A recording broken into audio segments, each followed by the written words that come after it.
आज हम लोग रेलवे ग्रुप डी एग्जाम 2025 के प्रीवियस ईयर के टॉप 50 इंपॉर्टेंट जीके जीएस के प्रश्नों को देखेंगे। ये सभी प्रश्न आपके ग्रुप डी एग्जाम 2025 के लिए बेहद ही महत्वपूर्ण होने वाले हैं, अतः वीडियो शुरू से लेकर के आखिरी तक जरूर देखिएगा और सभी प्रश्नों को अच्छे से याद कर लीजिएगा। अगर आपको किसी भी प्रश्न का सही जवाब पता होगा तो मुझे कमेंट करके ज़रूर बताइएगा और वीडियो पसंद आए तो एक लाइक कीजिएगा, चैनल पर नए होंगे तो सब्सक्राइब कीजिएगा। चलिए आइए एक एक करके शुरू करते हैं। सेबी की स्थापना कब हुई? सही जवाब क्या होगा? तो सेबी की स्थापना 12 अप्रैल 1988 में हुआ था। सेबी की स्थापना यानी सही जवाब क्या होगा? तो ऑप्शन ए हो जाएगा, सेबी की स्थापना 12 अप्रैल 1988। समाजवादी अर्थव्यवस्था का सिद्धांत किसने दिया? राइट आंसर क्या होगा? तो समाजवादी अर्थव्यवस्था का सिद्धांत जो है यह कार्ल मार्क्स ने दिया था, यानी करेक्ट आंसर ऑप्शन ए हो जाएगा। समाजवादी अर्थव्यवस्था का सिद्धांत कार्ल मार्क्स ने दिया। क्वांटम सिद्धांत किसने दिया था? सही जवाब क्या होगा? तो क्वांटम सिद्धांत जो है यह मैक्स प्लांक ने दिया था। क्वांटम सिद्धांत यानी सही जवाब ऑप्शन सी हो जाएगा। क्वांटम सिद्धांत मैक्स प्लांक ने दिया था। हीमोग्लोबिन में उपस्थित होता है कॉपर, कोबाल्ट, निकल, आयरन। सही जवाब क्या होगा? तो हीमोग्लोबिन में उपस्थित होता है, right answer option D, iron. Haemoglobin में आयरन उपस्थित होता है। केचुए में कितनी आंखें होती हैं? सही जवाब क्या होगा? तो केचुए में कितनी आंखें होती हैं? तो करेक्ट आंसर ऑप्शन डी, कोई नेत्र नहीं। यानी केचुए में कोई भी आंख नहीं होती है। Correct answer option D. मनुष्य लोहा किससे प्राप्त करता है? सही जवाब क्या होगा? तो मनुष्य लोहा पालक से प्राप्त करता है, यानी राइट आंसर आपका ऑप्शन ए। धान में खैरा रोग किसकी कमी से होता है? बेहद ही महत्वपूर्ण प्रश्न है। धान में खैरा रोग किसकी कमी से होता है? तो करेक्ट आंसर ऑप्शन डी हो जाएगा, जस्ता। धान में खैरा रोग जो है यह जस्ता की कमी से होता है। सहजीविता का उदाहरण है। करेक्ट आंसर क्या होगा? तो सहजीविता का उदाहरण लाइकेन है, यानी राइट आंसर ऑप्शन ए होगा। सहजीविता का उदाहरण लाइकेन है। किसी वस्तु का गुरुत्व केंद्र वह बिंदु है। सही जवाब क्या होगा? तो किसी वस्तु का गुरुत्व केंद्र वस्तु का संपूर्ण भार कार्य करता है। यानी किसी वस्तु का गुरुत्व केंद्र वह बिंदु होता है जिस पर वस्तु का संपूर्ण भार कार्य करता है। रक्त का शुद्धिकरण कहाँ होता है? सही जवाब क्या होगा? तो रक्त का शुद्धिकरण जो है यह आपका किडनी में होता है, यानी राइट आंसर ऑप्शन सी होगा। पेट में भोजन को पचाने के लिए किसकी खास आवश्यकता होती है? करेक्ट आंसर क्या होगा? तो पेट में भोजन को पचाने के लिए एंजाइम की आवश्यकता खास होती है, यानी राइट आंसर ऑप्शन आपका सी। आकाश में उड़ते पक्षी में होगी। आपके ऑप्शंस हैं केवल गतिज ऊर्जा, केवल स्थितिज ऊर्जा, गतिज एवं स्थितिज ऊर्जा, या इनमें से कोई नहीं। करेक्ट आंसर क्या होगा? तो आकाश में उड़ते पक्षी में होगी गतिज एवं स्थितिज ऊर्जा दोनों। राइट आंसर ऑप्शन सी हो जाएगा। आकाश में उड़ते पक्षी में गतिज एवं स्थितिज ऊर्जा दोनों होती है। समतल दर्पण की फोकस दूरी होती है। राइट आंसर क्या होगा? तो समतल दर्पण की जो फोकस दूरी होती है वह अनंत होती है, यानी करेक्ट आंसर ऑप्शन बी हो जाएगा। समतल दर्पण की फोकस दूरी अनंत होती है। प्रोड्यूसर गैस या वायु अंगार गैस किसका मिश्रण है? अगर आप लोगों को ये वीडियो पसंद आए तो एक लाइक ज़रूर कीजिएगा और अगर आप इस चैनल पर नए होंगे तो सब्सक्राइब भी कर लीजिएगा ताकि इसी तरह का वीडियो आपको मिलता रहे।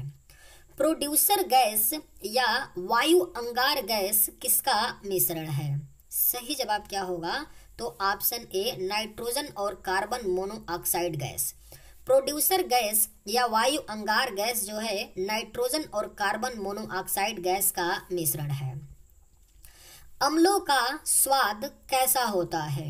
सही जवाब क्या होगा? तो अम्लों का जो स्वाद होता है वह आपका खट्टा होता है, अम्लों का स्वाद। राइट आंसर आपका ऑप्शन बी होगा। हंसाने वाली गैस का क्या नाम है? करेक्ट आंसर क्या होगा? तो हंसाने वाली गैस का नाम है नाइट्रस ऑक्साइड। N2O रासायनिक सूत्र होता है नाइट्रस ऑक्साइड, यह आपकी हंसाने वाली गैस का नाम है। कृत्रिम वर्षा कराने के लिए प्रयोग में लाया जाता है। करेक्ट आंसर क्या होगा? तो कृत्रिम वर्षा कराने के लिए प्रयोग में सिल्वर आयोडाइड लाया जाता है, यानी सही जवाब आपका ऑप्शन बी होगा। शुद्ध सोना होता है। करेक्ट आंसर क्या होगा? तो शुद्ध सोना जो है यह आपका 24 कैरेट का होता है, शुद्ध सोना, यानी सही जवाब ऑप्शन सी। जठर रस स्त्रावित होता है अग्नाशय से, पित्ताशय से, अमाशय से या यकृत से। सही जवाब क्या होगा? तो जठर रस स्त्रावित होता है किससे? तो अमाशय से, यानी राइट आंसर क्या होगा? तो ऑप्शन आपका सी। किस विटामिन को हार्मोन भी कहते हैं? बेहद ही महत्वपूर्ण प्रश्न है, स्टार मार्क कर लीजिए, पूछा जा सकता है। जिस भी प्रश्न को मैं स्टार मार्क करवाता हूँ वो प्रश्न 100% उसके प्रश्न के पूछे जाने के चांस होते हैं, इसलिए स्टार मार्क वाले प्रश्नों को आप लोग अच्छे से याद कीजिए। किस विटामिन को हार्मोन भी कहते हैं? तो सही जवाब ऑप्शन डी होगा, विटामिन डी। विटामिन डी को हार्मोन भी कहते हैं। बल आघूर्ण का मात्रक है। राइट आंसर क्या होगा? तो बल आघूर्ण का जो मात्रक है यह आपका न्यूटन मीटर होता है, बल आघूर्ण का मात्रक, यानी राइट आंसर ऑप्शन बी। किस अम्ल की उपस्थिति मानव पेट में होती है? सही जवाब क्या होगा? तो किस अम्ल की उपस्थिति मानव पेट में होती है? तो करेक्ट आंसर ऑप्शन ए होगा, हाइड्रोक्लोरिक अम्ल। हाइड्रोक्लोरिक अम्ल यानी HCl की जो उपस्थिति है यह मानव पेट में होती है। पित्त का निर्माण किसके द्वारा किया जाता है? सही जवाब क्या होगा? तो पित्त का निर्माण जो है यह आपका यकृत के द्वारा किया जाता है, पित्त का निर्माण। सही जवाब ऑप्शन ए होगा। मानव शरीर में रक्त के शुद्धिकरण की प्रक्रिया को कहते हैं। राइट आंसर क्या होगा? तो मानव शरीर में रक्त के शुद्धिकरण की प्रक्रिया को डायलिसिस कहते हैं, यानी राइट आंसर आपका ऑप्शन ए होगा। पेंसिल का लिखा जाने वाला भाग किसका बना होता है? सही जवाब क्या होगा? तो पेंसिल का लिखा जाने वाला जो भाग है यह आपका ग्रेफाइट का बना होता है, यानी राइट आंसर आपका ऑप्शन ए। 1907 के सूरत अधिवेशन के अध्यक्ष कौन थे? सही जवाब क्या होगा? तो 1907 के सूरत अधिवेशन के जो अध्यक्ष थे वह रास बिहारी घोष थे, यानी करेक्ट आंसर ऑप्शन सी होगा। 1907 के सूरत अधिवेशन के अध्यक्ष रास बिहारी घोष थे। विजयी विश्व तिरंगा प्यारा का नारा किसने दिया? अगर आप लोगों को ये वीडियो पसंद आए तो एक लाइक ज़रूर कीजिएगा, और अगर आप इस चैनल पर नए होंगे तो सब्सक्राइब भी कर लीजिएगा। विजयी विश्व तिरंगा प्यारा का नारा किसने दिया? सही जवाब क्या होगा? तो ऑप्शन ए श्यामलाल गुप्ता ने दिया था विजयी विश्व तिरंगा प्यारा का नारा। जय जगत का नारा किसने दिया? राइट आंसर क्या होगा? तो जय जगत का नारा जो है यह विनोबा भावे ने दिया, जय जगत का नारा। सही जवाब ऑप्शन ए होगा। आराम हराम है का नारा किसने दिया? राइट आंसर क्या होगा? तो आराम हराम है का नारा पंडित जवाहरलाल नेहरू ने दिया था। आराम हराम है का नारा किसने? प्रथम प्रधानमंत्री पंडित जवाहरलाल नेहरू ने दिया था। डॉस का पूर्ण रूप क्या है? सही जवाब क्या होगा? तो डॉस का जो पूर्ण रूप होता है वह आपका डिस्क ऑपरेटिंग सिस्टम होता है, यानी सही जवाब ऑप्शन बी होगा। डॉस का पूर्ण रूप डिस्क ऑपरेटिंग सिस्टम होता है। पीडीए का पूर्ण रूप क्या है? राइट आंसर क्या होगा? तो पीडीए का जो पूर्ण रूप होता है वह पर्सनल डिजिटल असिस्टेंट होता है। पीडीए का पूर्ण रूप सही जवाब ऑप्शन ए आपका होगा। कंप्यूटर में विंडो एक प्रकार का है, सॉफ्टवेयर, हार्डवेयर, दोनों या कोई नहीं। सही जवाब क्या होगा? तो कंप्यूटर में विंडो एक प्रकार का सॉफ्टवेयर होता है, यानी राइट आंसर ऑप्शन ए आपका होगा। निम्नलिखित में से उस यंत्र का नाम बताइए जो कंप्यूटर को टेलीफोन लाइन से जोड़ता है। बेहद ही महत्वपूर्ण प्रश्न है। निम्न में से उस यंत्र का नाम बताइए जो कंप्यूटर को टेलीफोन से जोड़ता है। तो सही जवाब ऑप्शन बी होगा, मॉडेम। मॉडेम जो होता है वह कंप्यूटर को टेलीफोन लाइन से जोड़ता है। बैटरी का आविष्कार किसने किया? राइट आंसर क्या होगा? तो बैटरी का आविष्कार जो है यह वोल्टा ने किया था। बैटरी का आविष्कार सही जवाब क्या होगा? तो ऑप्शन आपका ए। अजंता कलाकृतियां किससे संबंधित है? करेक्ट आंसर क्या होगा? तो अजंता कलाकृतियां जो हैं यह गुप्त काल से संबंधित हैं। अजंता कलाकृतियां। अजंता चित्रकारी का विषय वस्तु निम्नलिखित में से किससे संबंधित है? राइट आंसर क्या होगा? तो अजंता चित्रकारी का विषय वस्तु जो है यह आपका बौद्ध धर्म से संबंधित है। अजंता चित्रकारी का विषय वस्तु। उत्तर गुप्त युग में जो विश्वविद्यालय प्रसिद्ध हुआ वह था। सही जवाब क्या होगा? तो उत्तर गुप्त युग में जो विश्वविद्यालय प्रसिद्ध हुआ था वह आपका नालंदा था। नालंदा विश्वविद्यालय उत्तर गुप्त युग में प्रसिद्ध था। और नालंदा विश्वविद्यालय की स्थापना किसने की थी? तो कुमार गुप्त प्रथम ने किया था नालंदा विश्वविद्यालय की स्थापना। मुद्राक्षस का लेखक निम्न में से कौन है? राइट आंसर क्या होगा?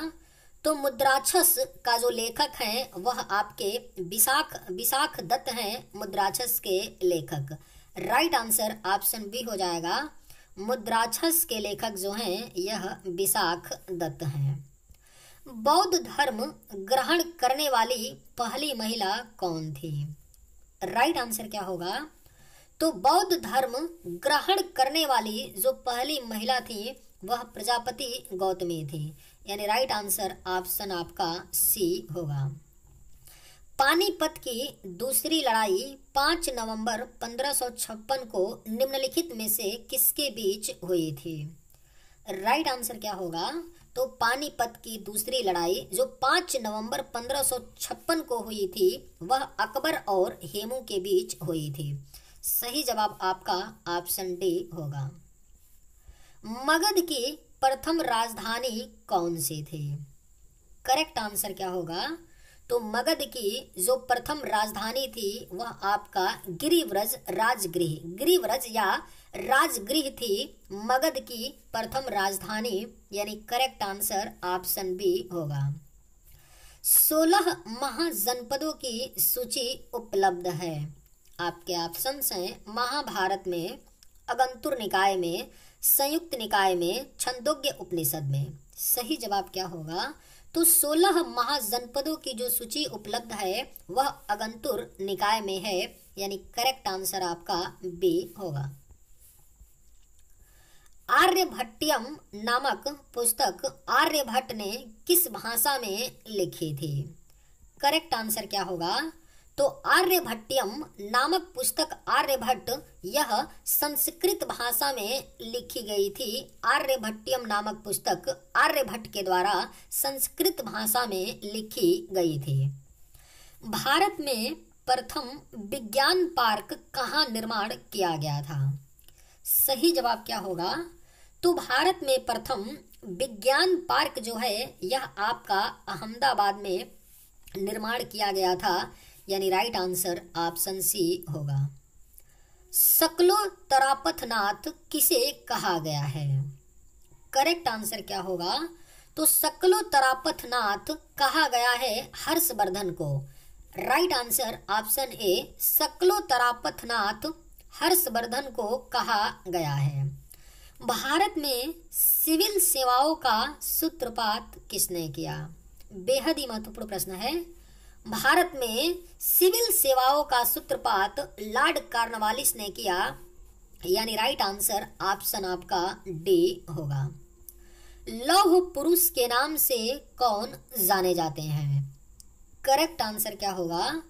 तो लौह पुरुष के नाम से सरदार वल्लभ भाई पटेल जाने जाते हैं, लौह पुरुष के नाम से। भारत में आधुनिक शिक्षा के जन्मदाता कौन थे? राइट आंसर क्या होगा? तो भारत में आधुनिक शिक्षा के जो जन्मदाता थे वह चार्ल्स ग्रांट थे। भारत में आधुनिक शिक्षा के जन्मदाता राइट आंसर ऑप्शन बी होगा। हर्षचरित किसके द्वारा लिखी गई थी? करेक्ट आंसर क्या होगा? तो हर्षचरित जो है यह आपका लिखी गई थी बाणभट्ट के द्वारा, यानी राइट आंसर ऑप्शन बी होगा। चलिए आज के वीडियो में बस इतना ही। अगर आप लोगों को ये वीडियो पसंद आए तो एक लाइक जरूर कीजिएगा। थैंक्स।